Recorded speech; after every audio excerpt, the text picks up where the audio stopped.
Olha, a gente abre o programa de hoje com um assunto interessante. Com toda essa questão e o uso, né, das máscaras. E dependendo do trabalho das pessoas que já estão voltando, né, a quantidade, o tempo que você vai ficar com ela, de permanência dessa máscara, uma coisa chamou a atenção de muitas pessoas, que é o quê? A nossa orelha. Quando a gente fica um tempo com a máscara, dependendo da máscara, a gente tem uma projeção da orelha. Tem gente que se queixa até que pode machucar um pouquinho. E para as pessoas que têm a orelha de abano, isso ficou ainda mais evidente. Então a gente vai conversar hoje com a doutora Maria Paula Tanaka, que é cirurgiã plástica. Bem-vinda mais uma vez. Obrigada, Carol. Para a gente falar a respeito deste assunto, falar da cirurgia de correção, falar da questão das máscaras, o que a gente tem que preservar, né, doutora? Bem-vinda, achei muito interessante a pauta. Obrigada. Pode iniciar, se você quiser fazer uma introdução aí, fique tranquila, daqui a pouquinho a gente vai para as nossas orelhas. Começando a falar um pouquinho sobre o Covid, sobre as máscaras, o que chama um pouco a atenção em alguns casos é que algumas máscaras, numa orelha que tem algum tipo de deformidade, porque ela é muito grande, ou porque ela tem um abano muito acentuado, ou porque ela é pequena, desproporcional ao polo cefálico, a máscara às vezes ela pode incomodar o uso dela por muito tempo, principalmente. Então, você tem crianças que tem bastante... É bastante comum crianças terem que usar a máscara, e a máscara incomoda as crianças que também sofrem bullying na escola, e elas se sentem desconfortáveis de usar a máscara, porque aí a orelha em abano fica mais evidente. Entendi. Então, pode-se utilizar algum tipo de máscara para ficar mais confortável a não compressão da orelha.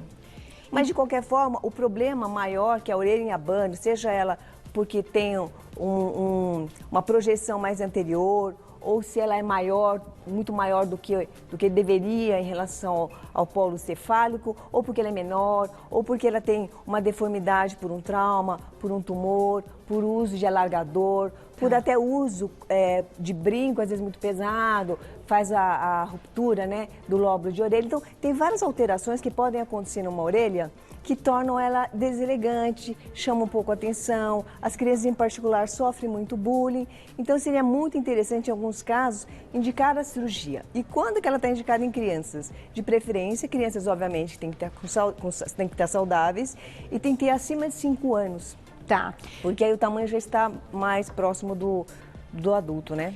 Doutora, agora sim, o uso, claro, hoje é a necessidade, a gente tem que usar e ponto final, isso não há discussão, é a forma de prevenção, é efetivo ainda com o distanciamento, que é o que a gente está fazendo também.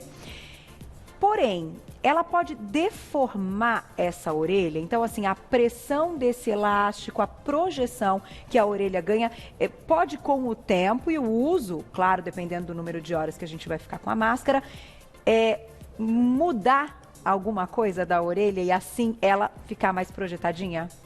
Felizmente não. Felizmente não. Porque o uso adequado da máscara, que a máscara tem que considerar o uso não pode ser contínuo, a mesma máscara. Tá. Você tem que tirar ela a cada 2, 3 horas, de preferência descartáveis, de TNT, que você tem que usar só nas alças, não contaminar sua mão tocando na máscara na parte anterior e na parte interna. Se você fizer o uso adequado da máscara, não tem como haver deformidade, a não ser que, obviamente, a máscara esteja inadequada para o seu corpo. Tá, então, e usar então aquela que aperta, que fica desconfortável, não é legal. Não, porque você tem hoje o uso, que é recomendável até para a população em geral, o uso da máscara de tecido, duplo ou triplo, né, com as alças. Esse é o problema, porque às vezes o elástico ele pode estar inadequado. Entendi. E ele fazer uma compressão, causar, na verdade, um trauma. E não necessariamente vai causar uma deformidade a longo prazo, mas ela pode causar um trauma mais agudo e ter necessidade de algum tipo de tratamento. E até dor, né? Porque na verdade, o que mais causa é dor. Criança, às vezes, tem uma dificuldade um pouco maior de expressar o que ela está sentindo em relação ao uso da máscara, fica incomodada. Então, se você tem uma criança que ela ainda tem uma dificuldade para usar a máscara e tudo, ou se incomoda muito, verifique se as alças não estão apertando muito, ou se o problema é a exposição da orelha, que às vezes tem uma deformidade que incomoda a criança, então tem que ficar um pouco atento a essa situação. Porque se houver alguma deformidade na orelha e a criança, assim que ela puder, ela vai tirar a máscara. É verdade. Então não é uma boa opção. O ideal é realmente que verifique a mãe, o cuidador, verifique se realmente a máscara não está de forma inadequada presa à orelha da criança. Tá. Então existem algumas formas de máscara que não se prende na orelha. Não é comum, mas existem umas opções no mercado aí. Ah, e vamos mostrar, você trouxe, né? Eu trouxe umas que tem... Olha que interessante, não tinha visto. Essa daqui, ó. Tá vendo? Ela tem a tiara, mas para menina, né? Tem a tiara com o botão que ela vai dificultar a compressão da orelha. Tá, você né? prende o elástico no botão. No botão, não na orelha. Ah, legal. Né? A criança pode usar com o cabelo sobre a orelha, porque é muito comum as crianças cobrirem a orelha em abano ou alguma deformidade da orelha com o cabelo. E adultos também, né, doutora? Adultos que também não fizeram né? a correção. Adultos, também tem o hábito de cobrir a orelha. Em relação à cirurgia, a cirurgia de otoplastia, que é a cirurgia corretiva da orelha, a mais comum é a orelha em abano. Existem alguns tipos de deformidade de orelha, mas a mais comum é a orelha em abano, que é aquela orelha que ela parece a orelha do Dumbo, né? Aquele orelhão e tal, que é desproporcional à cabeça da pessoa. Então, essa angulação, ela pode ser resolvida através de uma cirurgia. Vamos mostrar então. A gente tem várias orelhas aqui, eu, inclusive elogiei já a doutora, porque ficou muito legal, né? A gente consegue visualizar bem. Eu acho que você quer expor aqui alguns problemas possíveis. Em relação à cirurgia, pode vir para esse lado, doutora. Você vem para cá e eu vou para cá. Pronto. Me conta.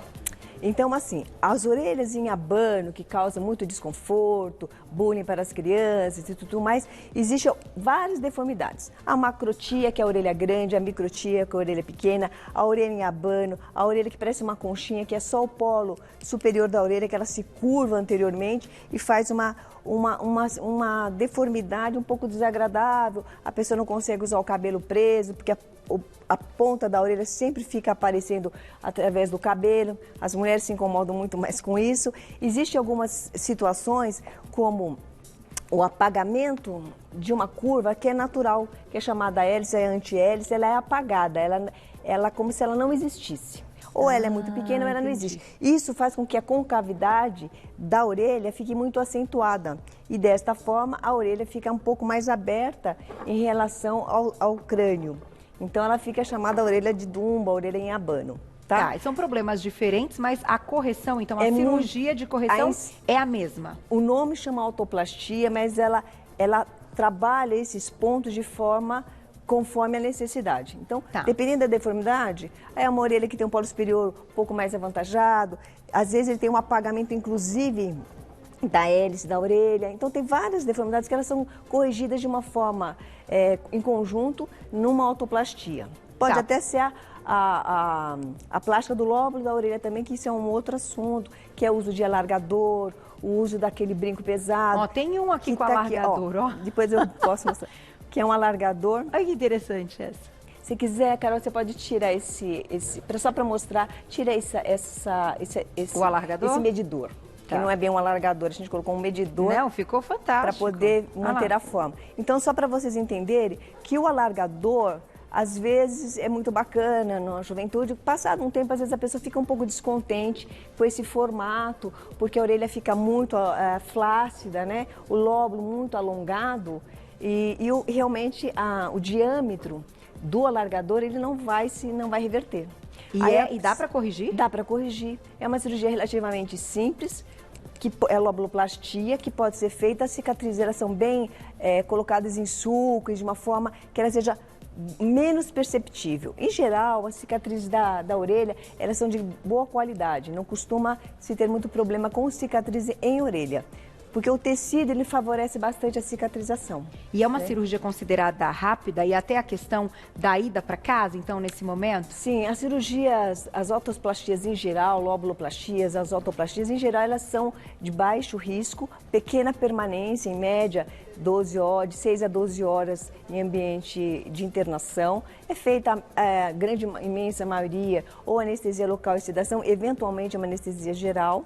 Né? As cicatrizes, elas são bem, para a autoplastia, a orelha macrotia, a orelha em abano, você tem a incisão atrás da orelha. Então, a incisão é feita na região posterior da orelha, então, realmente, essa cicatriz, ela não é perceptível, Muitas pessoas são operadas de otoplastia e, na verdade, não se vê a cicatriz, como ela é posterior, fica no sulco entre o crânio e o eixo da orelha. É como se que ela fosse jogada para trás. Isso, é um vinco. Então, o que se como faz? Como se colasse, isso. Assim. Aí, o que se faz? Na verdade, quando você tem a orelha em abano, você refaz, na verdade, aquele sulco que, em alguns casos, na maioria dos casos, esse sulco está totalmente apagado. Entendi. Por trás da orelha se faz a incisão e se refaz, ou faz até, para quem não tem, essa dobra, esse sulco que é natural, para que dá essa harmonia. O ângulo entre a orelha e o crânio, ele fica mais harmonioso. A orelha não pode ficar totalmente colada ao crânio, mas não pode ficar também muito descolada da orelha, porque ela fica muito com o aspecto de abano. Entendi. Tá? E após feita a cirurgia, então, quando a gente pensa até na questão das crianças que ainda vão crescer, que ainda vão desenvolver, a idade mínima é 5 anos, porque a formação, então, dessa parte é o tempo adequado para que, mesmo que passe esse tempo, a orelha pode crescer um pouquinho. Como é que é isso, doutora? Porque dizem até que o nariz não para nunca e a orelha também não. Isso é verdade? É verdade. O crescimento da orelha, em torno até dos 5, 7 anos, ele já atingiu mais ou menos 80% do tamanho do adulto. Então, existe algumas alterações de orelha que vão ser imperceptíveis. Com um aumento de 20% daquele tamanho, não vai fazer muita diferença. E, principalmente porque na autoplastia, a correção ela se faz muito mais trabalhando com a cartilagem e não com o tecido mole, que eu digo pele, gordura, é com a cartilagem, que é um tecido mais fibroso, é um tecido mais denso, ele não vai sofrer tanta modificação, por exemplo, quando você tem tecido gorduroso, né? Que o tecido gorduroso ele vai oscilar com o peso. Quando você tem muita pele, você vai oscilar com o envelhecimento, ação hormonal, diferentemente de tecidos como a orelha. A orelha não vai oscilar com o peso, ela não vai oscilar muito com a idade, porque aquele tamanho que já chegou, 5 a 7 anos, está em torno de 80% do tamanho do adulto. Então, esses 20% ele não vai oscilar nem com peso, nem com envelhecimento. É uma oscilação muito pequena. Então, a cirurgia de otoplastia, diferentemente de algumas outras, ela realmente é única. Feita não volta. Ela não volta, o abano não vai retornar, né? E na fase adulta, mesma coisa. O pós-operatório é semelhante? O pós-operatório é bem semelhante. O que é importante salientar é que, além de ser uma cirurgia relativamente tranquila, o pós também. Você, basicamente, o cuidado que você tem que ter é o uso de uma faixa de malha cirúrgica, como ele para te proteger, na verdade, o paciente de trauma, né? Como se fosse uma faixinha Como assim. se fosse uma faixinha de bailarina, que a gente coloca sobre as orelhas, que protege a orelha de trauma, principalmente durante o sono, né?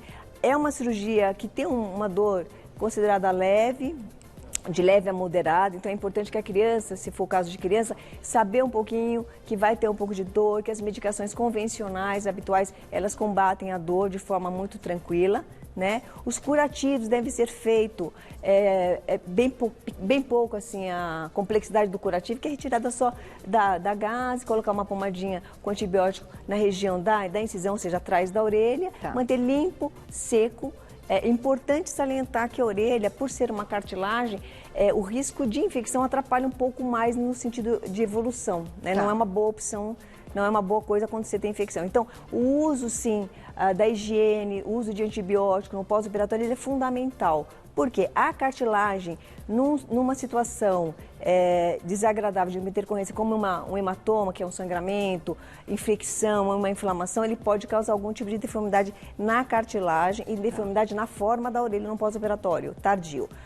Isso é ideal que não aconteça. Perfeito. Vamos mostrar essa daqui, que eu acho que aquela hora a gente... algumas máscaras, então, a gente mostrou logo no início, que não precisam estar diretamente presas à orelha. Então, esse é um exemplo. Essa eu achei o máximo para as meninas aí, para as costureiras, para tantas mulheres que hoje estão produzindo e vendendo e vivendo desse trabalho. Olha que ideia legal. A faixinha com o botão, né, já no mesmo tecido, e você não prende na orelha, prende aqui no botão. Achei muito, muito... Não tinha visto ainda. Carol, essa é a máscara facial que a gente fala para você comentar também. A máscara facial, que é essa que tem o plástico transparente, ele se fixa na região frontal e se fixa atrás do cabelo, ele é importante principalmente para as pessoas que lidam com o público. Por quê? Você está com uma recepcionista, num lugar que tem um pouquinho mais, uma quantidade um pouco maior, que são pessoas diversas, que nem sempre tem um controle de temperatura, ou pode não estar usando a máscara de forma adequada. Então, o ideal, além do uso da máscara de TNT ou de tecido, usar essa máscara de proteção. Por quê? Eventualmente, uma pessoa pode, sem querer, espirrar, tossir, e a máscara, ela protege não só a máscara facial. Não só a boca e o nariz, ela protege também os olhos. Doutora, eu ia te perguntar dessa questão, a gente está falando do assunto, claro, mas aproveitando sua especialidade médica, acho que é conveniente que a gente também tire dúvidas nesse aspecto. Só ela, sem a máscara por baixo, não tem eficácia. É necessário que tenha a outra máscara, certo? O ideal é que você tenha as duas. Esse aqui, na verdade, é um acessório que você tem que ter a mais, que eu particularmente acho mais importante em pessoas que lidam com uma quantidade maior de público, ou você está sentado, outro está em pé. Então, não é uma boa opção você ficar só com a máscara convencional, que pega boca e nariz. Transporte público, Transporte público eu acho um pouco difícil, mas seria o ideal. Seria o ideal. Mas e dá para fazer em casa isso, gente? Isso dá para fazer em casa. Tem Minha mãe faz com tiara, tiara, coloca um elástico, existem algumas formas. Mas eu acredito que quem está em atendimento, mais recepção, assessorista, porque ela fica numa posição, às vezes, sentada e o outro em pé. Então, toda aquela gotícula que pode, por um acaso, estar no ar, ele vai atingir a pessoa. Entendi. Então, eu acho assim, bastante indicado para quem trabalha mais com o público, numa quantidade um pouco maior. Existem outras máscaras também que você pode trocar o filtro, que também é interessante, mas não é muito comum que você pode trocar o filtro. Então, essa máscara é muito mais fácil para lavar, porque ela é de tecido plástico, e é só você trocar o filtro, que geralmente é de TNT, que dá uma grande proteção e serve bastante para quem também trabalha num ambiente mais insalubre. E essas, de qualquer forma, a gente tem que pensar sempre na questão da troca, né? Do tempo que a gente já está com a máscara, fazer a troca, então ter mais de uma, dependendo do tempo que você vai ficar no local de trabalho. O ideal, assim, o que eu acho que é mais interessante, se você pode ter as máscaras descartáveis, ela é o ideal. Usou a cada 3 horas, pegou pelas alças, descarta, não reutiliza, tá? Se você não pode ter essa máscara, tem a de tecido, é a mesma forma.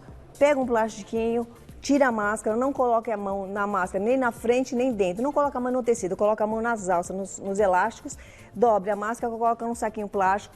Deve ser higienizada com hipoclorito, que seja água sanitária, colocar 10 ml em meio litro, deixar uma meia hora de molho, lavar para poder, se houver contaminação dessa máscara, esse período já é o suficiente para a higienização. Perfeito. Doutora, a minha diretora perguntou do seguinte, daquelas máscaras de silicone também que agora estão... Você sabe que eu nunca vi, Glaucia, assim, ainda não... Ah, ela é adesivada no lugar do elástico. Tem foto?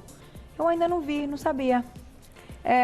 Você já ouviu, doutora? Parece eu não que ela... vi nenhuma, não, eu já vi. Você já viu? Já vi, mas não peguei, né? Assim. Que não coloca, então, atrás da orelha, ela tem um adesivo. Olha que interessante. E a discussão também das máscaras que, para muitas pessoas, precisam desta nossa comunicação, enxergar esta comunicação, aquelas máscaras, então, que são transparentes aqui. Sim, é interessante. Que isso também, eu acho que é algo que a gente tem que se importar mesmo, né? Até agora, devagar com essa volta, muitas pessoas que precisam, né, por qualquer motivo, para continuarem vivendo em sociedade, ter, então, aquela transparente, para que possa enxergar, então, o movimento labial. Enquanto não houver a vacinação em massa, não há outra opção. É higiene importante, a higiene pessoal e as EPIs. E você está otimista, doutora, para a gente encerrar? Que bom, está sempre otimista. Sorrindo. É isso aí, doutora, que bom. É muito bom tê-la aqui. Obrigada, e eu vou deixar o contato, então. Quem aí já identificou essa questão, né? Se deparou com o problema da orelhinha, algo que mexe com a autoestima muitas vezes. Eu acho que é o que a gente tem que prestar atenção mesmo. Isso. Vou deixar o contato da doutora, que é o @doutora abreviado Maria Paula Tanaka. O Tanaka é com K. @doutora abreviado Maria Paula Tanaka. Você já encontra todo o trabalho, pode falar com ela. Um beijo. Obrigada, viu, doutora? Obrigada.